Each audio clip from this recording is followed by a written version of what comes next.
Salut à tous, aujourd'hui on est parti pour le 1016e épisode de l'After Zap Image et on va débuter avec une date légendaire dans l'histoire du football et de la Ligue des Champions. C'était il y a exactement 15 ans, jour pour jour, le miracle d'Istanbul, finale de Champions League entre Liverpool et l'AC Milan, une finale avec un scénario incroyable et improbable puisque les Rossoneri menaient 3-0 à la mi-temps grâce à Maldini et Crespo. Et puis en seconde mi-temps, en l'espace de 5 minutes, Liverpool va marquer 3 fois. Ce match se terminera donc sur un score de 3 partout et la finale se jouera sur la séance des tirs au but. Évidemment, ça reste l'un des matchs les plus mythiques de l'histoire de la Champions League. On enchaîne les amis avec quelques changements que l'on a pu voir cette année en Europe, avec notamment le premier titre de champion pour Lille, le premier depuis 10 ans du côté du Portugal. Le Sporting Portugal a remporté pour la première fois le titre de champion depuis 19 ans. Du côté de l'Écosse, les Rangers qui sont champions après 10 ans d'attente. En Espagne, l'Atlético, ça faisait 7 ans. Et puis en Italie, l'Inter qui a mis fin à l'hégémonie de la Juventus. Ça faisait 11 ans que les interistes n'avaient plus été titrés champions d'Italie. On poursuit les amis avec le classement des champions cette saison en termes de points. Il y a une équipe qui a été beaucoup plus impressionnante que les autres. On vient d'en parler, c'est l'Inter qui termine cette année avec 91 points. En deuxième position, on retrouve l'Ajax 88 points, l'Atlético 86, Manchester City 86, le Sporting Lisbonne 85, Lille 83 et le Bayern 75. On rappelle notamment que du côté de l'Allemagne comme des Pays-Bas, les deux championnats ne se jouent pas avec 20 équipes. On enchaîne les amis avec une petite info du côté de Lille, puisque les Dogs sont quand même champions de France cette année avec le 4e budget de Ligue 1, comme quoi dans le football, l'argent évidemment ça aide à avoir des résultats, mais l'esprit de groupe, la cohésion, le travail aussi, ça permet d'obtenir des résultats et c'est ce que l'on a vu du côté de Lille cette saison avec un mix de joueurs qui ont beaucoup d'expérience, comme notamment Burak Yılmaz et puis aussi de la jeunesse. Il y a eu beaucoup de jeunes cette année du côté de Lille qui ont fait de très bonnes choses sur le terrain. 4e budget derrière le Paris Saint-Germain, Lyon et Monaco pour le LOSC. Ensuite, on continue toujours du côté de Lille avec ces images incroyables de la ferveur des supporters lillois hier, puisque les joueurs ont paradé dans la ville à bord d'un bus à Impérial. Il y avait énormément de monde du côté de Lille pour célébrer ce titre de champion de France. Une petite information qui concerne Renato Sanchez. À seulement 23 ans, Renato Sanchez a un palmarès qui est quand même déjà assez impressionnant. Champion du Portugal, champion d'Allemagne, champion de France. On rappelle aussi qu'avec la sélection portugaise, il a remporté l'Euro 2016. On enchaîne avec deux déclarations de l'entraîneur lillois Christophe Galtier qui était au micro de RMC hier pour une émission spéciale du côté de Lille. Christophe Galtier qui répond déjà sur son avenir.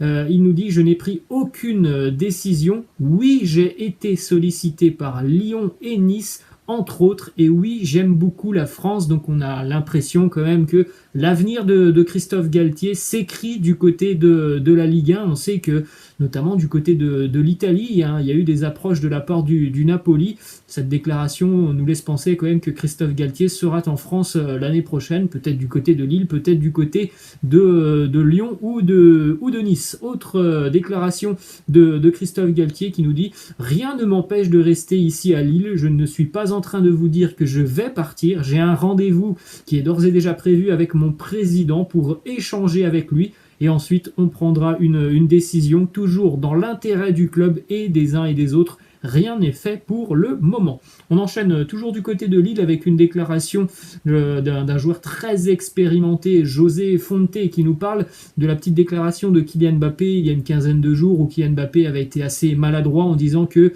voilà, si Lille allait chercher le titre de champion de France, c'est parce que Paris l'avait perdu. Voilà la réponse de José Fonte qui me dit « Sa phrase, je l'ai gardée dans mon téléphone, j'en ai fait un screen. Ce n'est pas la vérité. La vérité, c'est 38 matchs. On a été plus consistant, on a été meilleur. C'est la vérité, il n'y a rien à ajouter. Nous sommes les meilleurs cette saison. Ensuite, on prend la direction de Marseille. Encore aucun titre cette année pour l'Olympique de Marseille, mais du côté du quotidien La Provence, on se félicite quand même du titre de champion de France d'un Marseillais, Christophe Galtier, qui est évidemment Marseillais. Voilà la une du quotidien La Provence, un Marseillais champion. Ensuite, toujours du côté de Marseille, coup dur pour l'Olympique de Marseille qui s'apprête donc à perdre un jeune espoir, un joueur très très prometteur, un gamin du club tout simplement, Boubacar Kamara, qui vraisemblablement ne prolongera pas son contrat avec l'OM. Il est déjà suivi par de nombreux clubs, notamment en Angleterre, Manchester City. Chelsea aussi est très intéressé puisque Thomas Tuchel, il a eu la chance de le voir souvent en Ligue 1, donc Thomas Tuchel apprécie beaucoup son profil. Et du côté de la Ligue 1, il semblerait que le Paris Saint-Germain aussi soit intéressé par le profil de Boubacar Kamara. Ensuite, on a une autre info mercato du côté de l'OM, elle concerne le jeune Nathaël Mboukou, l'attaquant du Stade de Reims, qui est suivi par l'Olympique de Marseille, mais pour le moment, ce n'est pas une priorité sur le mercato. Le Stade de Reims demande 10 millions d'euros pour le jeune Nathaël Mboukou. C'est seulement sa deuxième saison dans l'élite cette année avec Reims. 4 buts marqués pour le jeune Mboukou. Il a seulement 19 ans, donc c'est évidemment quelqu'un qui est encore très jeune, mais il a une belle marge de progression. Ensuite, une dernière petite info et déclaration du côté de l'Olympique de Marseille, Dimitri Payet qui nous dit: ce qui me dérange avec la VAR, c'est qu'il faut une demi-heure pour dire s'il y a pénalty ou non. Je suis pour la vidéo, vraiment, mais à un moment donné, il faut se remettre en question. Il y a des coupures de 5 minutes dans un match. Par exemple, lors de la 38e journée, le match entre Lyon et Nice, c'était hallucinant. En première mi-temps, je crois qu'il y a eu 3 ou 4 appels à la vidéo, et c'est vrai que ça casse tout simplement le rythme du match, et en plus de ça, parfois la vidéo, elle n'aide pas forcément, parce qu'on l'a vu aussi sur le match entre Nantes et Montpellier ce week-end. Moi, j'ai beau revoir les images 50 fois, je ne sais pas s'il y a pénalty sur Marcus Coco. On enchaîne maintenant, les amis, du côté de Paris avec une information qui concerne Marco Verratti, blessé depuis le début du mois de mai. Il a passé des examens médicaux avec la squadra Azzurra. Malheureusement, ces examens médicaux n'ont pas apporté de bonnes nouvelles. Il sera encore en observation pendant 2 semaines. Il pourrait bel et bien manquer l'Euro avec la sélection italienne. Ensuite, autre information qui concerne un Italien du Paris Saint-Germain, Moise Kean, puisqu'Everton a ouvert la porte à un départ de Moise Kean qui, lui, souhaite rester du côté de Paris. Les discussions entre Moise Kean, ses représentants, le Paris Saint-Germain et Everton ont démarré depuis quelques jours. Ensuite, on prend la direction de Lyon avec une déclaration de Memphis, visiblement très frustré de quitter l'Olympique Lyonnais sans le moindre titre. Il nous dit: je suis arrivé à Lyon à l'âge de 23 ans, j'en repars à l'âge de 27 ans sans avoir remporté le moindre trophée. Ça a été un joueur qui a été très régulièrement décisif pour l'Olympique Lyonnais, Memphis. Donc je pense que pour lui, son passage est plutôt réussi, mais évidemment un passage de 4 ans sans remporter le moindre titre, ça veut aussi dire que du côté de l'Olympique Lyonnais, on travaille certainement moins bien depuis quelques années. Le club stagne depuis l'arrivée du nouveau stade. On n'a pas eu ce changement qu'on attendait du côté de l'Olympique Lyonnais. Encore une fois, cette année, il n'y aura pas de Ligue des Champions pour l'OL. Les entraîneurs qui se succèdent sur le banc de touche, les résultats qui ne sont pas forcément probants en Ligue 1, donc il va falloir prendre des décisions du côté de Lyon, et le mercato est fait pour ça. On en parlait hier, un départ de Rudy Garcia du côté de l'Olympique Lyonnais. Vous faites un petit arrêt sur image pour découvrir cette longue déclaration de Rudy Garcia sur son départ, où il remercie quasiment tout le monde au club, sauf une personne. C'est bizarre, un Juninho qui n'a pas été remercié dans ce message de Rudy Garcia, donc sans surprise.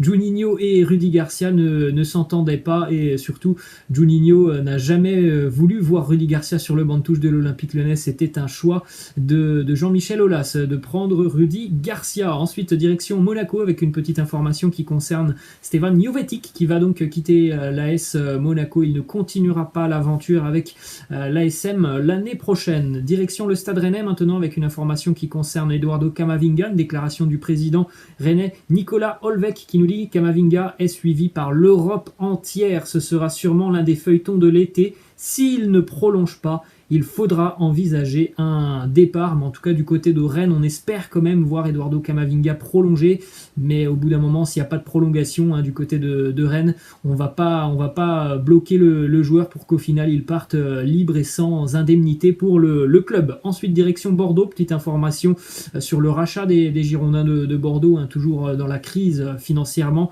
Le groupe chinois Fosun a transmis une offre de rachat à la banque Rothschild pour tout simplement racheter les Girondins de Bordeaux, avec notamment Jorge Mendes et Pedro Martins pour piloter le projet sportif. Jorge Mendes qui n'est ni plus ni moins que l'agent de Cristiano Ronaldo. On enchaîne les amis avec quelques petites infos, notamment du côté de Dijon, où Bruno Ekoulemanga, le défenseur du DFCO, a disputé les 38 matchs cette année en Ligue 1. Il est le seul joueur d'ailleurs cette année en championnat à avoir réalisé une telle performance. Direction Strasbourg maintenant, avec l'officialisation du départ de Thierry Laurey après 5 ans passés du côté de Strasbourg.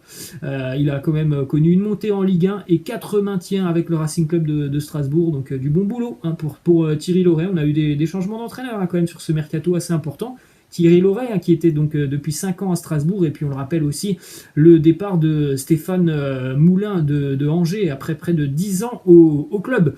Ensuite, on enchaîne avec ce petit échange assez sympa sur les réseaux sociaux entre Andy Delors et le Stade Brestois, puisqu'on rappelle, dimanche, le but d'Andy Delors face à Nantes a permis au Stade Brestois de se maintenir en Ligue 1. Donc voilà l'échange sur Twitter. Bonjour Stade Brestois, bravo pour votre maintien dans l'élite. Je vous demande pas grand-chose, mettez s'il vous plaît cette photo en bannière toute la semaine, la photo où il mange un petit crocodile Haribo, chose qui a été faite par le Stade Brestois, puisque si vous allez sur le compte Twitter du Stade Brestois, maintenant vous avez l'image d'Andy Delors en bannière. Ensuite, deux petites informations qui concernent l'équipe de France Espoir. Premièrement, Étienne Green, le jeune gardien de l'AS Saint-Etienne, a été appelé avec les Espoirs pour remplacer temporairement Alban Lafont, qui va donc jouer les barrages avec le FC Nantes.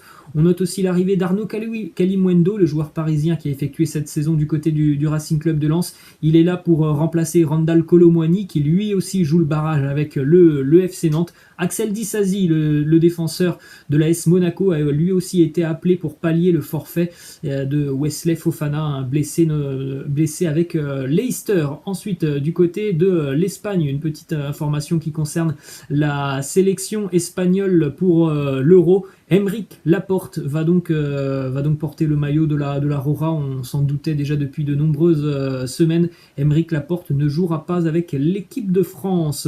On enchaîne avec la liste des joueurs sélectionnés par Luis Enrique, le sélectionneur de l'Espagne, pour participer à l'Euro.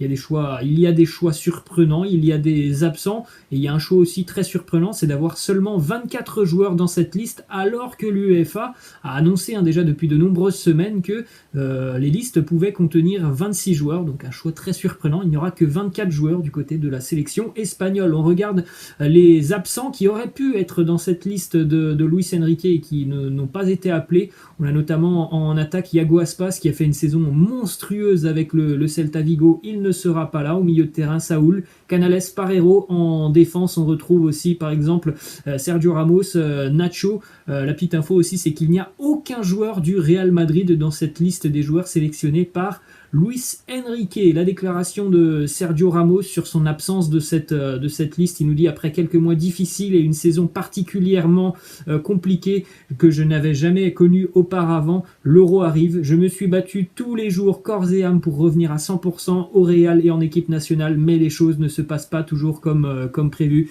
C'était une saison très compliquée. Il n'a joué que 5 matchs en 2021, Sergio Ramos. Donc voilà, au final, c'est pas hyper surprenant de ne pas le voir dans cette liste avec la Roja. Ensuite, toujours du côté de l'Espagne, une petite information qui concerne la légende Joaquín du Betis Séville, qui sera encore sur les terrains de Liga l'année prochaine. Il est revenu en Andalousie en 2015-2016. Il est quand même âgé de 39 ans, Joaquín, et cette année, il a marqué 2 buts avec 5 passes décisives aussi en 27 matchs de Liga. Donc il jouera l'année prochaine à l'âge de 40 ans, encore une année de plus avec le Betis. Direction Barcelone. Aujourd'hui aura lieu une réunion entre Ronald Koeman, ses agents et Joan Laporta, le président, pour évoquer la saison à venir et surtout pour évoquer l'avenir de Ronald Koeman. Donc on suivra attentivement ce qu'il se passe du côté de Barcelone tout au long de la journée. Autre info qui concerne le Barça mais aussi Neymar, eh bien ils sont entrés en négociation pour régler leurs divergences économiques et contractuelles devant les tribunaux. Donc ça fait depuis le départ de Neymar pour Paris.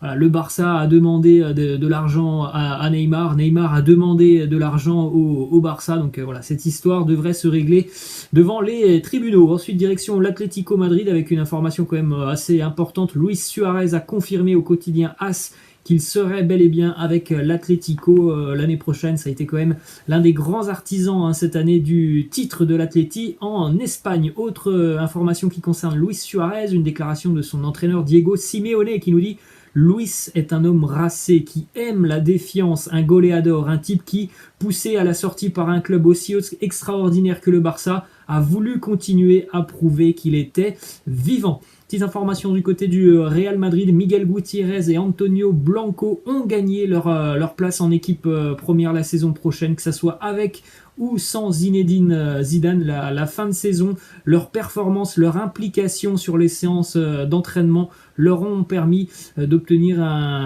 leur place tout simplement avec l'effectif A du Real la saison prochaine. On enchaîne les amis avec ces petites statistiques sur les joueurs qui ont marqué au moins 10 buts et délivré 10 passes décisives cette année dans les 5 grands championnats. Donc il n'y a pas beaucoup de monde dans cette liste. C'est quand même un bel exploit de faire un double-double. Et on peut remarquer notamment la présence de Iago Aspas dont on a parlé tout à l'heure. 14 buts, 13 passes décisives et pourtant il ne jouera pas à l'Euro. On a aussi Lukaku, Harry Kane, Memphis, Bruno, Son, Aspas, donc Mkhitaryan, Llorente et Thomas Müller. En Angleterre, cette belle image que l'on a vue lors de la remise du trophée pour les Citizens. Jack Tyndall, 15 ans, supporter de City qui a été victime d'une tumeur au cerveau l'année dernière. Et bien alors que ce n'était pas prévu du tout dans le protocole, Fernandinho, le capitaine, a demandé à ce jeune supporter de venir remettre le trophée de champion à l'équipe. Un super geste de la part de Fernandinho. Autre info qui concerne Manchester United puisque Jadon Sancho devrait quitter le Borussia Dortmund cet été pour Manchester.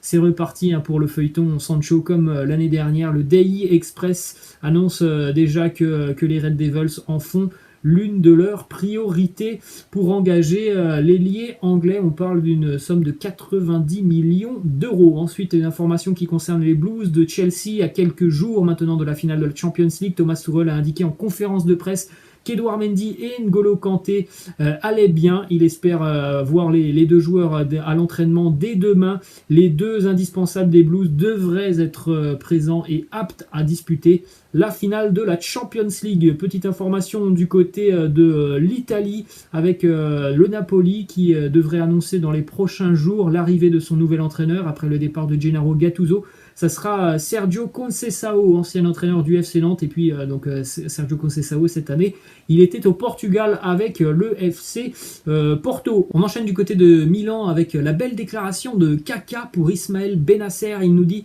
Bennacer est un joueur très important pour Milan. Je pense que les nombreuses blessures qu'il a subies ont eu un impact vraiment négatif sur l'équipe et ses résultats. Ce que fait Ismaël, c'est très spécial au niveau du milieu de terrain. C'est vrai que c'est un joueur qui a des qualités assez exceptionnelles, Ismaël Bennacer. Je ne l'ai pas beaucoup vu cette année du côté de Milan, mais je me souviens très très bien de ce qu'il est capable de faire, notamment avec l'Algérie. Donc c'est vraiment un profil intéressant du côté du Milan. Et on va terminer cet épisode, les amis, avec cette très longue déclaration de Cristiano Ronaldo. Vous faites un petit arrêt sur image pour découvrir tout ce que dit CR7.